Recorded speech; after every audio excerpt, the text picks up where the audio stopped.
sebentar Pak. Terima kasih. Dalam hari ini saya ingin melakukan wawancara tentang pengambilan keputusan kepala sekolah Pak. Saya akan mengajukan beberapa pertanyaan Pak. Pertanyaan yang pertama, selama ini bagaimana Bapak dapat mengidentifikasi kasus-kasus yang merupakan dilema etika atau rujukan moral? Dilema etika itu adalah suatu keputusan yang kita ambil tentang siswa atau guru. Kalau siswa yang berbuat pada murid, bagaimana kita pada saat itu melihat jangan sampai anak ini dengan keputusan kita ambil itu merugikan bagi dia. Nah, kita mengusahakan anak itu tetap berhasil, andai kata dalam aturan kita dengan kasus anaknya harus dipindahkan, kita ambil keputusan untuk menyelamatkan dia, kita carikan sekolah lain untuk dia. Walaupun dia pindah dari sini misalnya, dia senang. Dengan kata lain, keputusannya berpihak pada murid Pak. Oke. Baik Pak, lalu pertanyaan kedua Pak. Selama ini bagaimana Bapak menjalankan pengambilan keputusan di sekolah Bapak, terutama untuk kasus-kasus di mana ada dua kepentingan yang sama-sama benar atau sama-sama mengandung nilai kebajikan? Kalau dia itu sama-sama benar, tapi kita lihat dulu mana yang mungkin lebih berat, apa tuh lebih berat dalam nilai ya. Yang satu dan nilai 2,1, yang 1,2. Yang 2,1 ini kita proses untuk kita dengar bagaimana dengan ketemuan itu, kalau memungkinkan dia bisa berubah, tetap pertahankan dia, kita kasih waktu, kita jangka waktu dalam pembinaan. Kita tidak boleh langsung aja gitu, terus kita bina, kita kasih pengertiannya, kita panggil orang tuanya, kita proses dengan proses. Karena kalau kita main pindah saja, itu tidak baik. Sebaiknya kita harus punya etika di mana anak ini tetap berhasil di tempat kita. Terima kasih Pak. Ya. Pertanyaan ketiga Pak. Langkah-langkah atau prosedur seperti apa yang biasa Bapak lakukan selama ini Pak? Pertama itu mulai di bawah dulu, mulai masa itu dari guru mata pelajarannya, walasnya, BK-nya, waktu siswanya.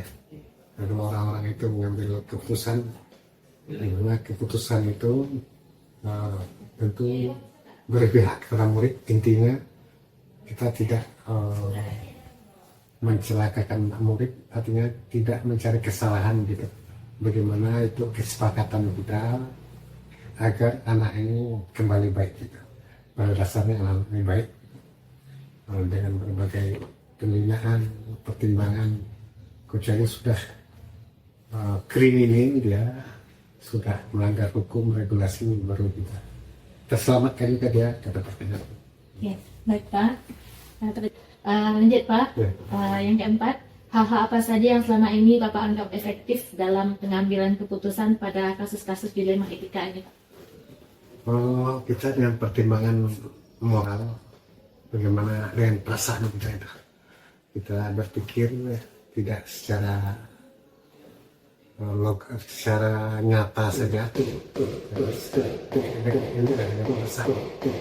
bagaimana dia tersentuh pembinaan kita itu. Pada dasarnya semua manusia itu ingin jadi baik, kita memberikan penyadaran kita. Baik Pak, lalu ada pertanyaan berikutnya Pak.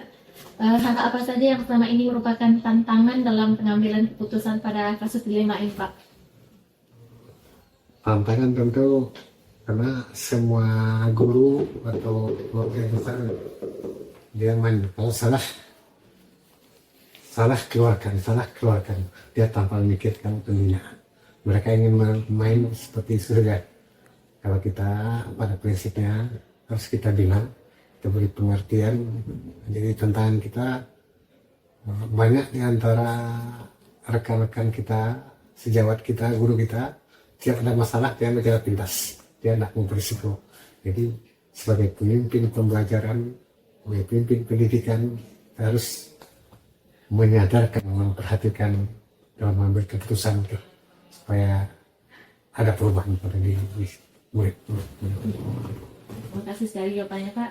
Dan ada pertanyaan yang nampak. Apakah Bapak memiliki sebuah jadwal tertentu dalam penyelesaian kasus dilema etika ini Pak? Atau misalnya Bapak langsung menyelesaikannya di tempat atau memiliki sebuah jadwal untuk menyelesaikannya Pak? Kalau masalah itu harus cepat kita selesaikan. Jadi kita tidak perlu jadwal tertentu. Hanya itu pemberitahuan dari guru-guru, dari siswa tentang ada permasalahan itu. Tapi yang jadwal khusus tidak ada itu. Ibarat agama mengatakan ilmu tubuh definisinya ini. Ada masalah dari solusinya. Berarti segera ditangani ya. Ya. Pertanyaan yang ke-7 Pak. Adakah seseorang atau faktor-faktor apa yang selama ini mempermudah atau membantu Bapak dalam pengambilan keputusan dalam kasus dilema etika ini Pak? Terutama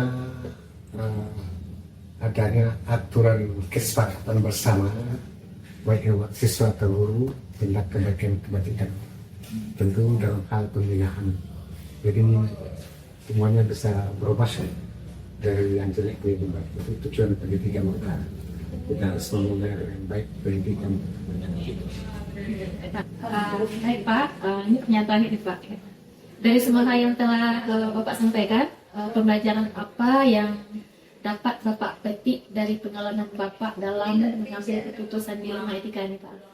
Kita dalam masalah itu kita harus tahu kartu masalahnya dulu dan cari solusi itu kita harus bijaksana. Kita tidak boleh main polis, kita harus memberikan suatu pembelajaran atau peringatan yang bisa mengubah sikap siswa. Kita yang keras. Kemudian kita harus banyak belajar regulasi, belajar kesepakatan tentang bagaimana kita melakukan solusi permasalahan agar semuanya merasa senang. Tidak ada yang dirugikan dalam itu.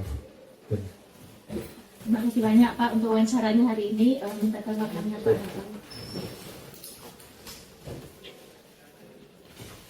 Terima kasih banyak atas waktunya Pak. Assalamualaikum.